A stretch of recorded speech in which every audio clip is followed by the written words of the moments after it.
I might be showing an arm balance like Kundinyasana or pinwheel sequence, and I can talk all the way through, and then once in a while, I've been there for quite a long time, and I go to jump out, and it's more of a splat. And I'll say to the class, and come out not the way I just did, but the way that I'm telling you to come out. So you will find your own medium to communicate, like, you're great, just as you are, and we're all evolving together. And it isn't about performance. My acupuncturist told me many times, you have to see Kung Fu Panda. You have to watch Kung Fu Panda. And I'm not, over fond of animation. But so finally, I went and I saw Kung Fu Panda. And has anyone seen it? I just recently did and I loved it.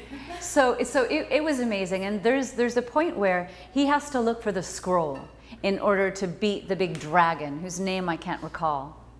Anyway, it's a mean-sounding name. And so he risks all these things. And the panda is that classic role of the fool in the Parsifal myth. There's a butterfly catcher and who's just kind of ho-hum, and kind of stumbles his way into enlightenment. And I would much rather embody that fool than the perfect yogi who is always, receiving everything with total equanimity, because that's not helpful as an archetype. You can't achieve that very easily. So at any rate, this panda is like the fool. He's out of shape. When he bounces up and down, his tummy jiggles, and it's something we can all relate to.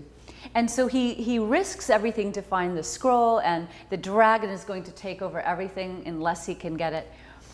And he opens up the scroll, and there's nothing written on the scroll, and he thinks all is lost. All is lost. I can't save the day. And so he goes back to his father, who is a duck, and the father was supposed, has this secret soup recipe, and there's a secret ingredient. And the father has never told him what it is, and the father really doesn't want him to be a kung fu master, we think, but rather wants him to apprentice in the family soup business. So he leaves the battle, he quits, he goes to his dad, the duck or goose, and he says, "Dad, I can't do this. There was nothing on the scroll. There was nothing there. I think I'm just going to be relegated to a life of soup making," which you think the dad has wanted. You think the dad hasn't really paid attention all this time to what his son's true self wanted to do.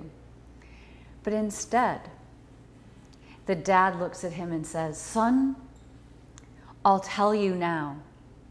There is no secret ingredient. There's no secret ingredient. There is only you." And so in the essence of a class, that's what we aim to convey to everybody, that you are the secret ingredient.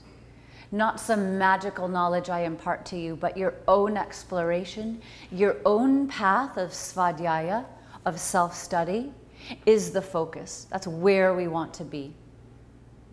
And that changes a lot. I think that really changes everything.